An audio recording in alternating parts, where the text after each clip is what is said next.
All right, so we're back. Take two. Link gave me ice cream, so we love it right now. Sorry, had to. Sound is working, so sorry guys. Here we go. Urinary system all over again. Urinary system, we have excretion of waste, regulation of that blood pressure, because we're gonna get rid of that blood volume or increase that blood volume, water level depending how we need it. You got blood osmolarity, also controlled by how much water we got or how little water, which is relative to solutes. You got some regulation of blood glucose, don't pee out your sugar, problems there. Regulation of blood volume, same thing, how much fluid we got, how much fluid we don't got. And then regulation of pH by hydrogen ions and bicarbonate ions, which was in Anna's video. We'll get there later. Woo! All right, nephron. It is the functional unit of the kidney, and since I like to have visual aids, here's the nephron, and you got the glomerular capsule right here. The whole thing is called the renal corpuscle, and this is where you're just gonna push all your shit out. Then you're gonna go to your next spot, and that's all your renal tubules. That's absorption, secretion. And then last little part, not exactly part of it, kind of though, is it's not one nephron, it's multiple nephrons, and that is your collecting duct, and everything, everything's gonna dump in there, and that's how you get your urine. All right, guys, good job, we did that. All right, now we have, ooh, lovely. All right, now we have types of nephrons. We have cortical nephrons, and we have juxtamedullary nephrons, two types. Cortical nephrons are going to stay specifically in the cortex. That is the top layer of your kidney. It's gonna stay there. Then you have your juxtamedullary nephrons, which is kind of what this would look like. It's one that the loop of Henle is really, really long, dips really, really low into that medulla area, and then comes back up. It's gonna be probably about the length of that collecting duct. Good relevance for it. Most of your nephrons are going to be cortical nephrons, though. 80 to 85% will be that. All right, we're gonna keep moving. Sorry I'm going so fast. I had a lot of sugar. All right, renal physiology. Functions to filter substances, including water in and out of the blood. You're gonna filter, reabsorb, and secrete. That's the steps in making urine, so we're gonna go into it. You have glomerular filtration. Happens up here in our red glomerulus. I will zoom in on this later for you guys. You're gonna go right here, and you're going to push everything out. And most stuff does not come out, and I will get into like what's not gonna go out, but a lot of stuff is gonna get pushed out, and I will go into that. So you're going to have water, you're gonna have solutes from the blood plasma, and they're gonna be pushed out in that out of the glomerulus and the glomerular capsule. That's how they enter the renal tubule.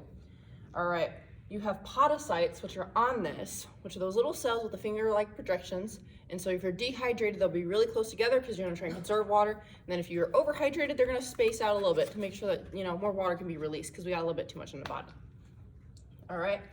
Then you have what's called your filtration fraction. That is the fraction of plasma in the afferent arteriole that becomes filtrate. So how much of it's actually gonna be pushed out. All right, and now we have the glomerular membrane features. So this is gonna be figure 26.08 if you would like to look at it in the Wiley Plus book. If you don't have that, I'm sorry. So first thing we have is fenestration. So fenestrations are a special type of capillary, and they're a little bit more spacey, and they're gonna allow basically a lot of plasma out. The only thing they're going to stop from going out, red blood cells, white blood cells, and platelets. That's all I said. So we have an issue. Our proteins, plasma proteins, which need to stay in the blood, have just left. Whoops. There's a second barrier. This is why we love the body.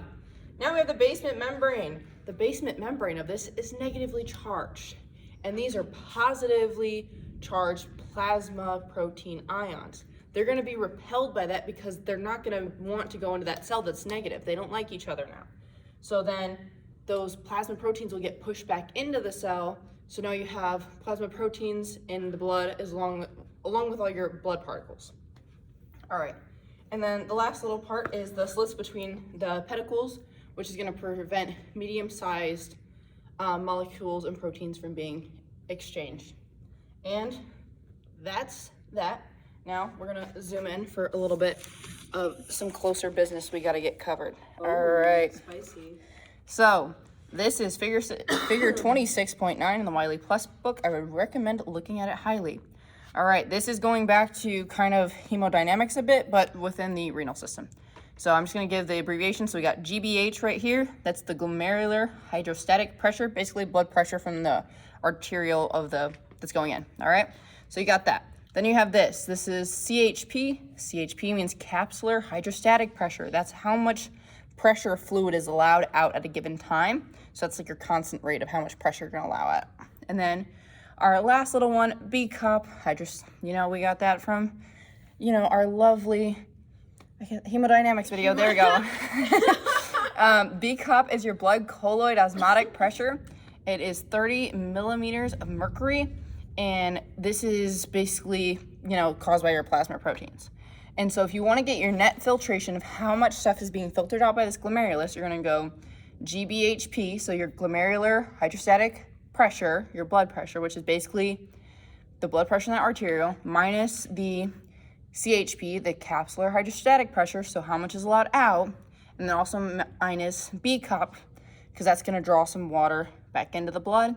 And so it's 55 minus 15 minus 30, so you have 10 millimeters of mercury is your net filter for your glomerulus.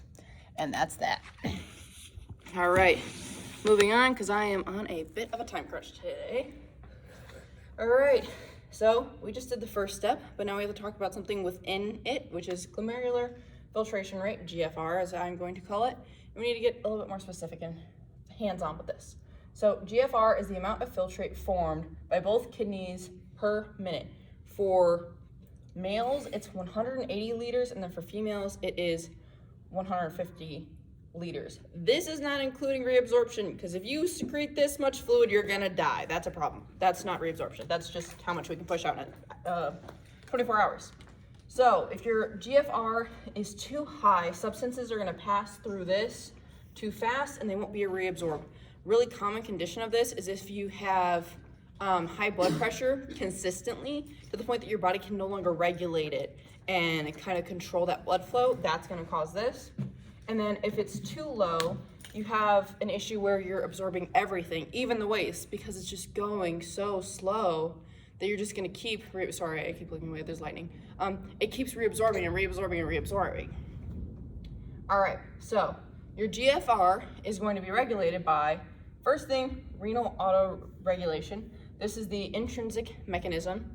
It is, basically it's gonna maintain constant GFR despite, arterial changes, which can come in high blood pressure and stuff like that is gonna raise that. So it's gonna keep it constant no matter what. It does this by two things. You have the myogenic mechanism, which is the stretching of the afferent arteriole that's going into the glomerulus. It senses that it's stretching a little bit more than it should, and it goes ahead and it reverses and contracts to make sure that we don't damage that glomerulus, because the glomerulus is very, very precious and very easy to damage.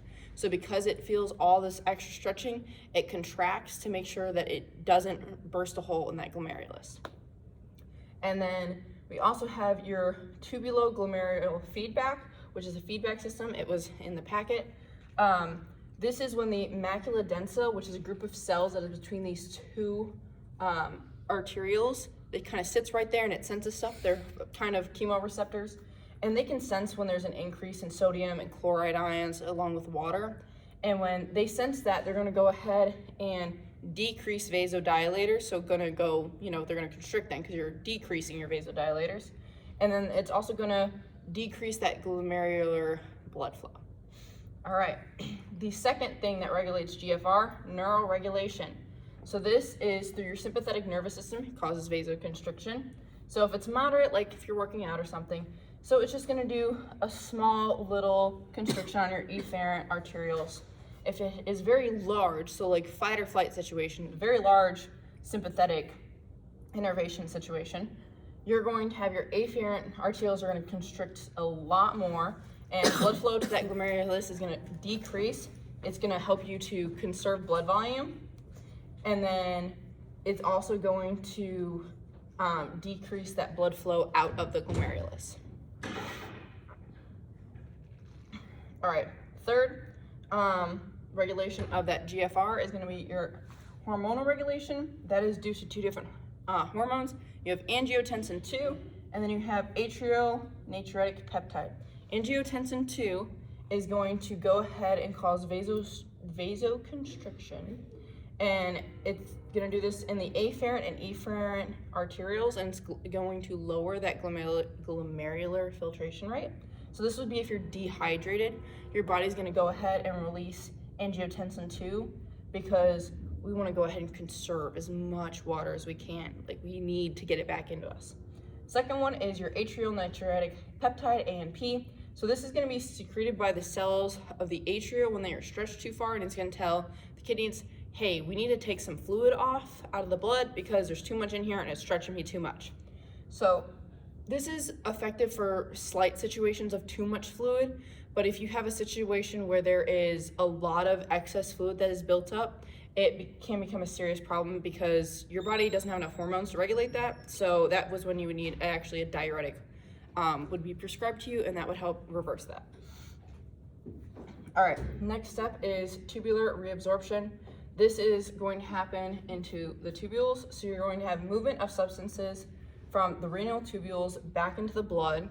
So it's going to be 178 to 179 in males, and then 148 to 149 milliliters in females. So you're going to lose 1 liter a day, which is good average.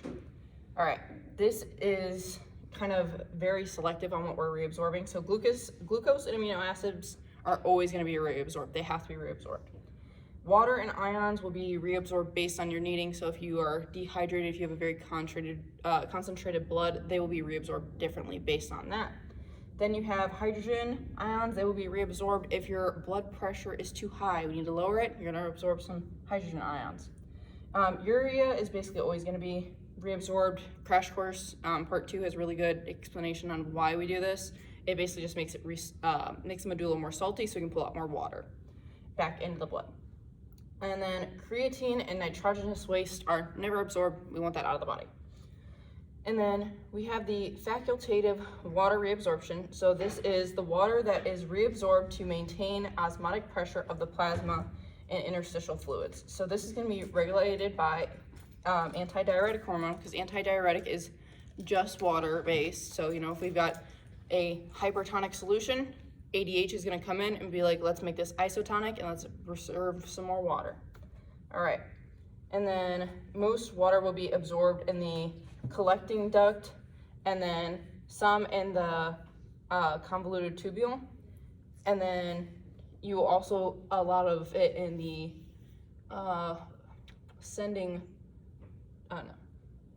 descending loop of Henle. You're going to absorb water too. All right. And then, so each transporter of glucose in your ions and your water has a limit. And this is where the I Love Lucy reference came in, is, you know, your body can only do too much, or so much. So if you have too much stuff coming in and it needs to filter, it cannot filter fast enough. Any excess is gonna go into your urine. So if you have too much sugar or something, it's gonna go in your urine. That's just how it's gonna happen. All right, third step, tubular secretion.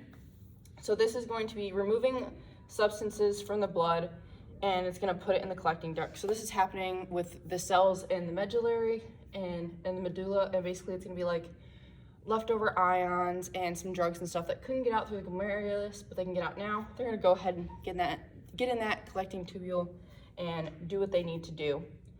And that's basically what they're gonna do. It's mainly gonna happen in the proximal convoluted tubule. So this is the blue one right here. And that's gonna kind of help that regulation. It can occur in the distal convoluted tubule, but it doesn't always have to occur there. And this is going to help, you know, balance out everything that you need at the last little final minutes. All right, almost done. So next thing is called renal plasma clearance. So this is the volume of blood that is cleared per unit of time. And it assesses the efficiency of the glomerular filtration and tubular reabsorption / secretion. It helps us with like knowing drug times and drug dosages. And then it also measures creatine, which will give you an accurate of a GFR, which is really helpful when you're trying to figure everything out. All right. And then the next part is just the urine flow. So collecting duct of nephron, papillary ducts, minor calyxes, major calyxes, renal pelvis, ureters, urinary bladder, and urethra. That's the flow of how we're gonna do everything to get where we need to be going. All right, And then we have concentrated versus dilute urine. So if you have a concentrated urine, it's going to be because your ADH is high. So basically you have a lot of solutes inside of your urine. So you have a hypertonic solution. So your ADH is going to be high because you want to absorb as much water. So you're going to have a very concentrated urine because you're not getting that extra water out because you need it in. This is going to help you conserve water, and then large water volumes are going to be reabsorbed. And then we should just solute concentration. And then dilute is ADH is low. This is hypotonic solution basically. And then micturition reflex is basically the urine pressing on that internal urethral sphincter. It's going to tell you, okay, we need to go ahead and secrete. And that's urinary. Last little bit is this right here, if you would like to take a photo of it. Don't know where I got it from. Christine McCollum at Area Career Center is the one who gave it to me. She's amazing, but that's what you need. So if you don't understand anything, crash course and Susanna Hines will save your life. Good luck, guys.